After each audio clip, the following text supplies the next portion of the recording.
বদকার বান্দার সামনে যখন মালাকুল মাউত হাজির হয়ে যাবে, একদল ফেরেশতা কুশ্রী চেহারায়, বিশ্রী চেহারায়, দুর্গন্ধময় শরীর নিয়ে ওই বান্দার সামনে হাজির হয়ে যাবে। হাজির হয়ে ধমকের সুরে বলতে থাকবে, আই আল্লাহ তাআলার নাফরমান বান্দার রূহ, তুই বের হইয়া, তোকে গ্রেফতার করে না আযাবের দিকে নিয়ে যাব, জাহান্নামের দিকে তোকে নিয়ে যাব। এই কথা শোনার সাথে সাথে বদকার বান্দার রূহটা সারা দেহের মধ্যে পলায়ন করতে চাইবে। দেখা যাবে চোখ দুইটা উল্টে গেছে, জিহ্বাটা উল্টে গেছে, শরীরটা বিকলাঙ্গ হয়ে গেছে, ছটফট করতে থাকবে, চেহারাটা মলিন হয়ে কালো হয়ে গেছে।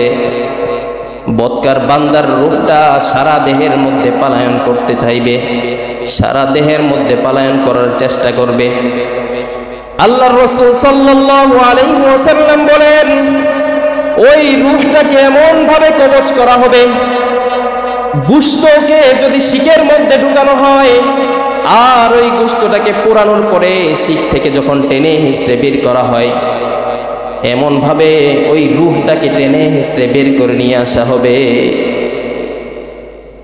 শুধু তাই নয়, আল্লাহর রাসূল সাল্লাল্লাহু আলাইহি ওয়াসাল্লাম অন্য আরেক হাদিসের মধ্যে বলেন, বদকার বান্দার মৃত্যুর যন্ত্রণা হবে, এমন মৃত্যুর যন্ত্রণা হবে, দুনিয়াতে যদি কোনো জীবন্ত ছাগলকে যদি চামড়া ছিলে ফেলা হয়, আর চামড়া ছিলে যদি ওই ছাগলটাকে দুনিয়ার জমিনে ছেড়ে দেওয়া হয়, ওই ছাগলটার যত কষ্ট হবে, আল্লাহর রাসূল বলেন বদকার বান্দার মৃত্যুর যন্ত্রণা ওই ছাগলের চেয়েও বেশি হবে।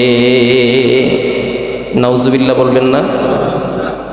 আমরা কি বদকার থাকতে চাই না নেককার হতে চাই? আল্লাহ রাব্বুল আলামিন বদকার বান্দাটাকে দুনিয়াতেই শাস্তি দেওয়া শুরু করে দিলেন, নেককার বান্দাটাকে দুনিয়াতেই শান্তি দেওয়া শুরু করে দিলেন। এবার বদকার আর নেককার বান্দাটার রূহ কবজ করে যখন আসমানের দিকে নিয়ে যাওয়া হয়, বদকার বান্দাটার রূহ নিয়ে আসমানের দিকে যাওয়া হবে। আল্লাহ রাব্বুল আলামিনের পক্ষ থেকে ঘোষণা আসে, আল্লাহ রাব্বুল আলামিন পবিত্র কুরআনুল কারীমের মধ্যে বলে দেন, ফামা বাকাত আলাইহিমুস সামাউ ওয়াল আরদ, বদকার বান্দার মৃত্যুর কারণে আসমানও কান্না করে না, জমিনও কান্না করে না।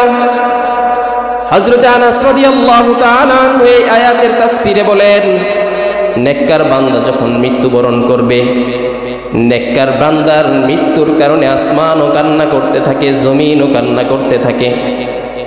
শুধু তাই নয়, আমাদের প্রত্যেকটা মানুষের জন্য দুইটা করে আসমানে দরজা আছে। কয়টা দরজা? চিল্লায়া বলেন না, কয়টা দরজা? একটা দরজা দিয়ে আমাদের আমলকে পেশ করা হয়, আরেকটা দরজা দিয়ে আমাদের রিজিক আসে।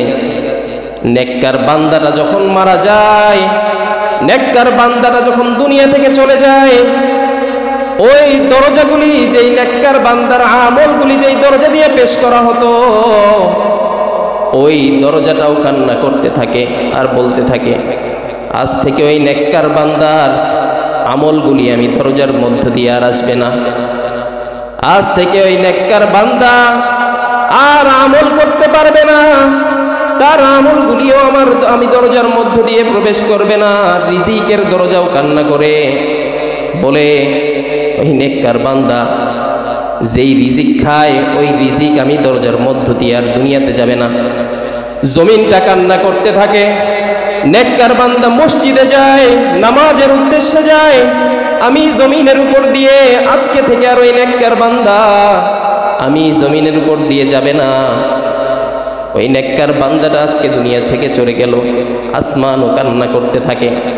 কিন্তু লক্ষ্য করুন, বদকার বান্দার মৃত্যুর পরণ করার পরে আসমানও কান্না করে না, জমিনও কান্না করে না। আল্লাহ রাব্বুল আলামিন এই কথা কুরআনুল কারীমের মধ্যে বলে দিচ্ছেন, ফামা বাকাত আলাইহিমুস সামাউ ওয়াল আরদ, বদকার বান্দা মৃত্যুবরণ করলে আসমানও কান্না করবে না, জমিনও কান্না করবে না।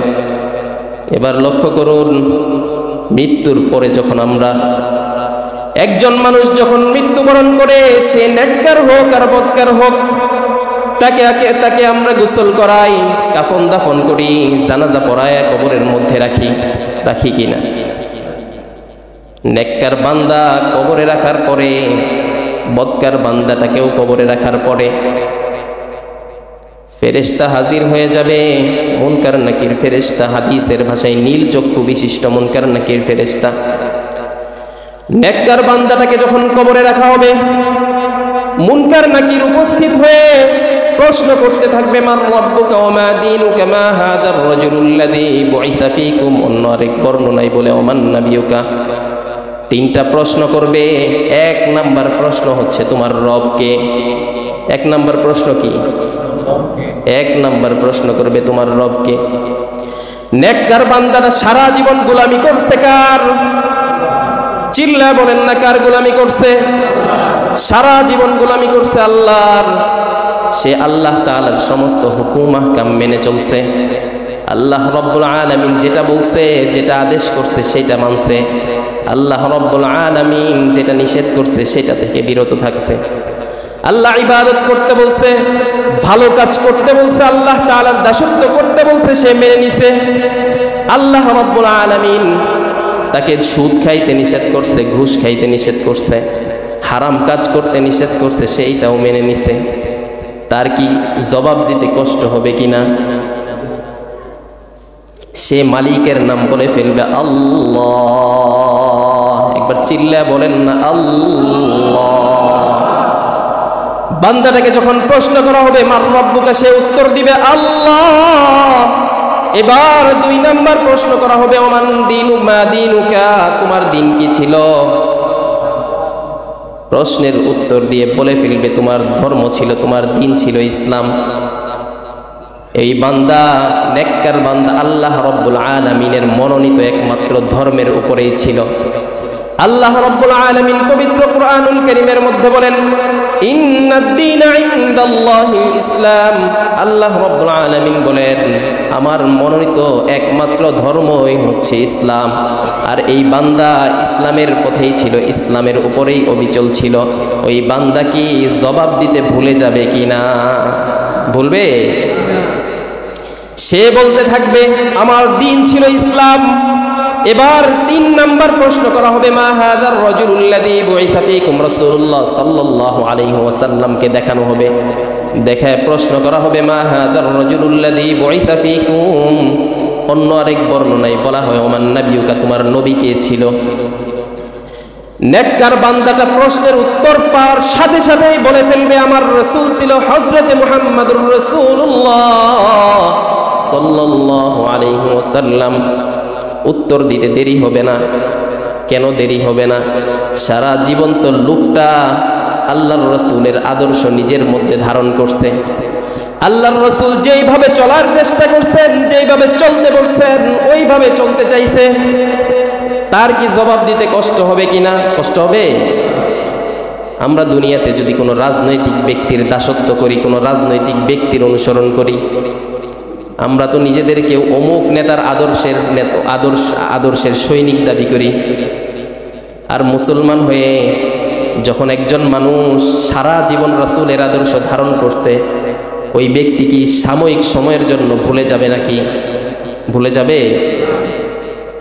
সে উত্তর দিয়ে ফেলবে। আল্লাহ রাব্বুল আলামিনের পক্ষ থেকে এবার ঘোষণা আসবে সাদাকা আবদি ফাফরিশু মিনাল জান্নাহ ওয়ালবিসু মিনাল জান্নাহ ওয়াফতাহু লাহু বাবান ইলাল জান্নাহ। আল্লাহ রাব্বুল আলামিনের পক্ষ থেকে ঘোষণা আসবে আমার ওই বান্দা সত্য বলেছে, তাকে জান্নাতের একটা বিছানা কবরের মধ্যে বিছায়া দাও, জান্নাত থেকে পোশাক এনে পরিধান করাইয়া দাও, তার জান্নাত থেকে কবর পর্যন্ত একটা দরজা খুলে দাও। আল্লাহ রাব্বুল আলামিনের পক্ষ থেকে ঘোষণা আসবে। রাসূলুল্লাহ সাল্লাল্লাহু আলাইহি ওয়াসাল্লাম বলেন তার কবরটাকে সংকীর্ণ করা দেওয়া হবে না, তার কবরটাকে এত প্রশস্ত করে দেওয়া হবে, সে দুই চক্ষু দিয়ে যতদূর পর্যন্ত দেখবে তার কবর প্রশস্ত থাকবে। এমন কবরের মধ্যে সে থাকবে, কবরের জার্নিটা তো হলো একা একা, কবরের সফর, 1000 বছরের সফর, একা একা থাকতে হবে। এমন সময় ওই নেককার বান্দা দেখবে একজন যুবক সুশ্রী চেহারায় তার দিকে আগায় আসতেছে, তার কাছাকাছি চলে আসছে। ওই যুবককে নেককার বান্দা প্রশ্ন করবে, ভাই তুমি কে? নেককার বান্দা বলবে, ভাই তুমি কি আমাকে চিনো নাই?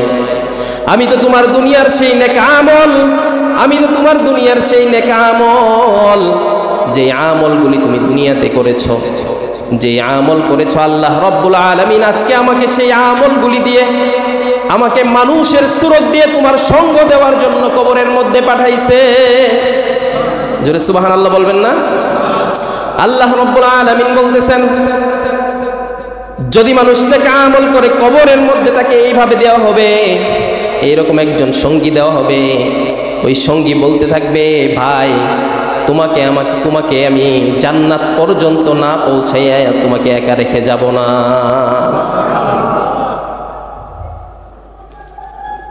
এবার বদকার বান্দাটাকে যখন আমরা কবরে রাখবো, ঘুষ খাইছে, সুদ খাইছে, তারপরেও তো আমরা জানাজা পড়ি, তারপরেও তো কাফন দাফন করে তার জন্য দোয়া করে কবরে রাখি। ওই বদকার বান্দাটাকেও যখন কবরে রাখা হবে, কবরে রাখার পর নীল চক্ষু বিশিষ্ট মুনকার নাকির ফেরেশতা উপস্থিত হয়ে যাবে।